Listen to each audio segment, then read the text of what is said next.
Գյուրջան Կասկադ, հասանելի բնակարաններ 65 ամիս մարման ժամկետով։ Այսօր մայիսի 1-ն է աշխատանքի եւ աշխատավորների միջազգային օրը, որը նշվում է ավելի քան 100 երկրում։ Խորհրդային տարիներին մայիսի 1-ը նշում էին առանձնակի շուքով ու տոնին նվիրված մեծ շքերթով։ Անկախությունից հետո մայիսի 1-ը պահպանվեց որպես պետական տոն, սակայն մասշտաբները, հանրային ընկալումն ու բովանդակությունը վերափոխվեցին։ Այսօր այն ընկալվում է որպես հանգստի օր, զանգվածային միջոցառումներ գրեթե չեն իրականացվում։ Շատերը գերադասում են օրը նվիրել ընտանիքի հետ ժամանցին։ Մայիսի 1-ի տոնի առթիվ շնորհավորական ուղերձ է հղել վարչապետ Նիկոլ Փաշինյանը։ Պետք է ուժ ունենանք խոստովանելու, որ վատ ենք ապրում մեր չիմացածի չափով եւ լավ ենք ապրում մեր իմացածի չափով, եւ մեր բարեկեցությունն ընդլայնելու համար մեզ պետք է փոքրացնել մեր չիմացածի ծավալը եւ ընդլայնել մեր իմացածի ծավալը։ Սա հնարավոր է կրթության եւ աշխատանքի ամենասերտ փոխկապակցման միջոցով։ Աշխատանքը պետք է լինի արդյունք ստեղծելու եւ այդ արդյունքը վայելելու միջոց, նշել է Փաշինյանը։ Ադրբեջանի ռազմական ներուժի հզորացումը առաջնահերթություն է։ Նա սիրում է սա կրկնել։ Մեկ անգամ չէ, որ լսել ենք։ Նրանց այս տարվա պաշտպանական ծախսերը բյուջեի ծախսերի 20.6%-ն են։ 5 միլիարդ դոլար ռազմական բյուջեն ռազմական փորձագետները ռեկորդային են համարում։ Ռուսական լրատվամիջոցին պետբյուջեն հաստատելուց առաջ պարզ ասաց, Երևանը չի դիմանա Բաքվի հետ սպառազինությունների մրցավազքին։ Также они должны понимать, что несмотря на максимальную... Նրանք պետք է հասկանան, որ չնայած Մակրոնի ռեժիմի, ինչպես նաև Միացյալ Նահանգների պետդեպարտամենտի առավելագույն աջակցությանը, այստեղ երկրի վրա, եթե մեր դեմ հերթական սադրանքը ծրագրեն, ոչ ոք իրենց չի օգնի։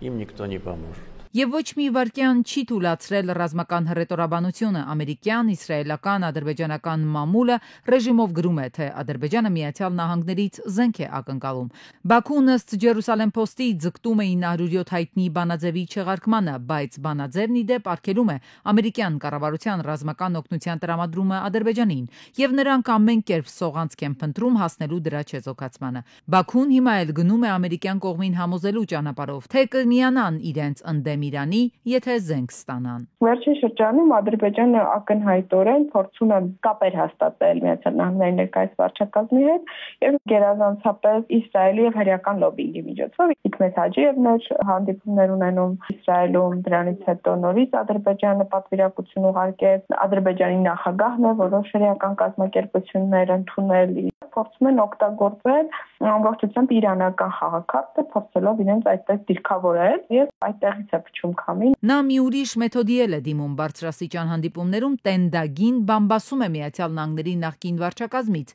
հիշատակում 907 բանաձևը, բողոքում է, թե Բայդեն-Բլինքեն վարչակազմը կողմնակալ դիրքորոշում է ցուցաբերել Ադրբեջանի նկատմամբ, թե 907 բանաձևի գործարկումը նրանց ապերախտության արտահայտությունն է։ Իրանում էլ ծանոթ են այս պատկերին, գիտեն Իսրայելից, Թուրքիայից, ՆԱՏՕ-ից ձեռք բերած զենքը փողը Բաքուն կամ Հայաստանի կամ էլ Իրանի ուղղությամբ է ուղղում։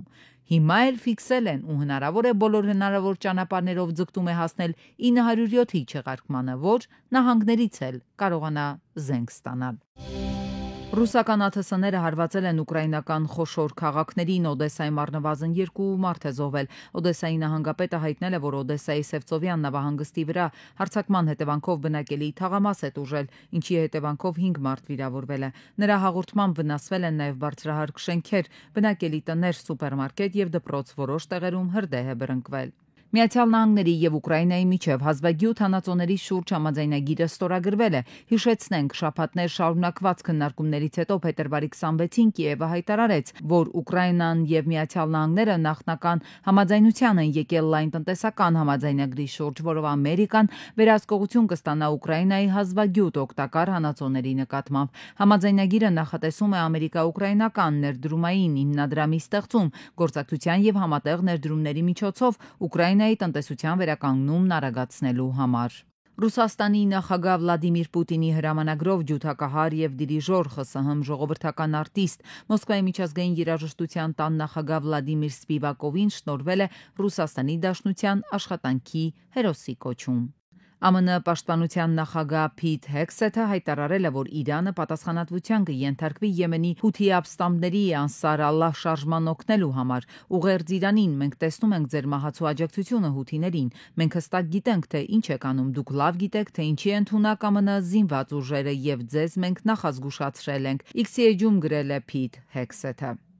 Ուկրաինան համաձայնել է Ռուսաստանի հետ հակամարտության կարգավորման 22 պայմաններին, հայտարարել է Ամերիկայի Միացյալ Նահանգների նախագահի հատուկ բանագնաց Քիթ Քելոգը։ Նա հավելել է, որ Կիևը եւ Եվրամիության ներկայացուցիչները հետաքրքրություն են հայտնել 30 օրով հնարավոր հրադադարի վերաբերյալ։ Քելոգը հիշեցրել է, որ Ուկրաինան պատրաստ է տարածքային կորուստների փաստացի ճանաչմանը, բայց ոչ իրավական։ Հրադադարի հաստատման դեպքում յուրաքանչյուր կողմ կմնա իր զբաղեցրած դիրքերում։ Ալեքսանդր Վուչիչի այցը Մոսկվա մայիսի 9-ի տոնակատարություններին մասնակցելու նպատակով Սերբիայի համար կարող է ճակատագրական լինել։ Եվրամիության ընդլայնման հարցերով հանձնակատար Մարտակոսը հայտարարել է, որ Եվրամիության դիրքորոշման համաձայն անդամության թեկնածու երկրները չպետք է սերտ հարաբերություններ պահպանեն Ռուսաստանի հետ, որ դա կբարդացնի Եվրամիության անդամակցության բանակցությունները։ Եվրահանձնաժողովն ակնկալում է, որ Սերբիան կհաստատի իր ռազմական առաջնահերթությունները։ Մահացել է մոլորակի ամենատարեց մարդը։ Բրազիլացի միանձնուհի Ինա Կանաբարու Լուկասը, նա 116 տարեկան 326 օրական էր։ Ներկայում աշխարհի ամենատարեց բնակչի տիտղոսն անցել է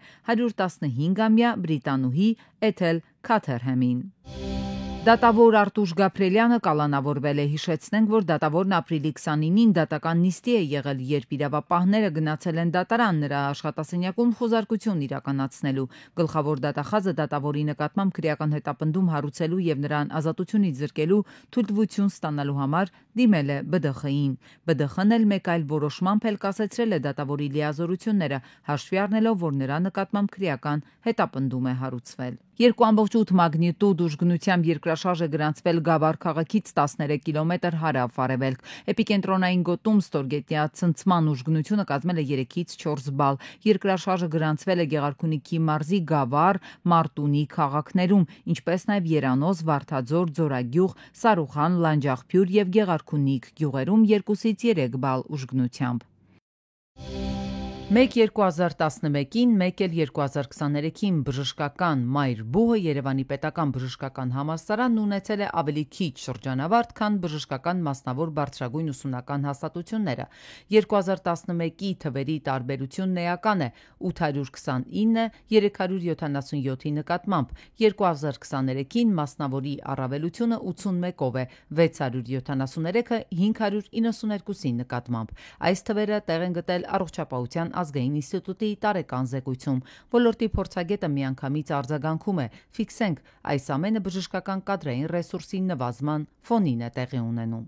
Հարկավոր է կատարել պատճառահետևանքային խորը վերլուծություն, քանի որ սա առողջապահական որակի համատեքստում լուրջ խնդիրների մասին է խոսում։ Կարծում եմ մայր բուհի վարկանիշի նվազման խնդիր կա, հիմնական ներևի պատճառը դա է։ Մայր բու հասկացողությունը ընկալման տեսակետից այո շատ կարևոր է, բայց հաղորդական շուկան ազատ է եւ դիմորդները իրենք են որոշում, որ բուհերում կրթություն ստանան։ Շատ ցանկալի կլիներ, որ մայր բուհը լիներ առաջատար։ Ընդհանուր առմամբ 2011-ից մինչև 2023 թվականը մեր երկրում բժշկական բարձրագույն կրթություն ստացել է 16059 ուսանող, որոնցից գրեթե 9030-ը Հերացու անվան բժշկական համալսարանում, 7030-ը մասնավոր բուհերում։ Առողջապահության կազմակերպիչը համակարծիք չէ շրջանառվող տեսակետին, թե այստեղ մեծ խնդիր կա։ Հարցնում է, թե ով է ասում, թե մասնավոր ավարտները պակաս պրոֆեսիոնալ են։ Այստեղ մարդու տվյալ ուսանողի անհատական, այսպես ասած, սովորելուն, կրթվելուն, լուրջ վերաբերվելու մասով է ամենակարևորը։ Իհարկե, միայն մի բանով եմ համաձայն, որ կա տրադիցիոն, այսպես ասած, մոտեցում, որ պետական բժշկական համալսարանը շատ ավելի, այսպես ասած, մեծ գիտելիքներ է տալիս, ինքը մայր բուհն է,